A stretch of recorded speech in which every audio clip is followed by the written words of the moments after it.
ARCA competitors, and at the very beginning of that race, Jerry Churchill dropped to the bottom of the racetrack with a blown engine, and that was an indication. Actually wasn't a blown engine but a mechanical problem, and that was the first of many incidents that gave us concern in that ARCA race yesterday.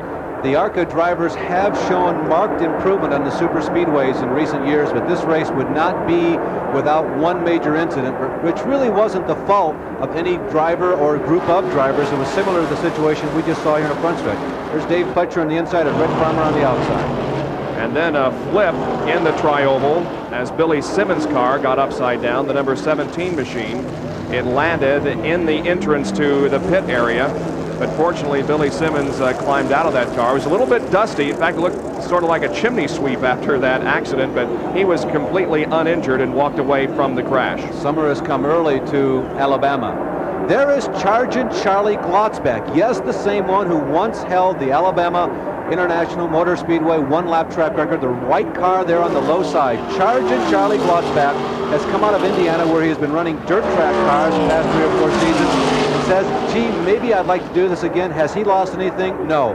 There he goes by Grant Adcox, who came into this race having won 2 in a row for ARCA here at Talladega. And then a holocaust in the pit area. While trying to review the Bill Scott car, a fire broke out.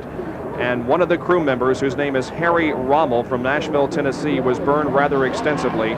He is suffering 2nd and 3rd degree burns. 3rd degree burns on 5% of his body. He's in the University of Alabama Burn Center, Caraway Methodist Hospital, and we wish him the best. Jeff Bodine saw this occurring and came down as a former volunteer fireman. He pretty much knew what to do, gathered a fire extinguisher, and started to extinguish the flames. That's Rommel being airlifted to the burn center as the race got underway once again. A number of people appear to be candidates, certainly most notably Glotzback.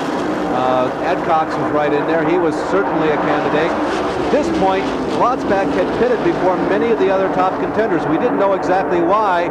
Jeff Hammond told me later he was crewing that car, as a matter of fact, yesterday.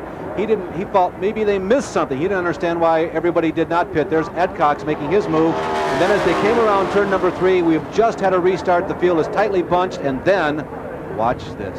14 cars pile up, 10 of them unable to compete in the race any further. There you can see the melee down there in turn number 4. A fire breaking out in the Tracy Reed car, but it extinguishes itself quickly. But there was a lot of damaged material down there. No driver injuries, however. And then the finish, Grant Adcox was able to pull away from Charlie Glotzback in the closing stages, and Grant Adcox won his 3rd consecutive ARCA race here at Talladega, tying a record set by Davey Allison in ARCA competition and Buddy Baker in Winston Cup competition.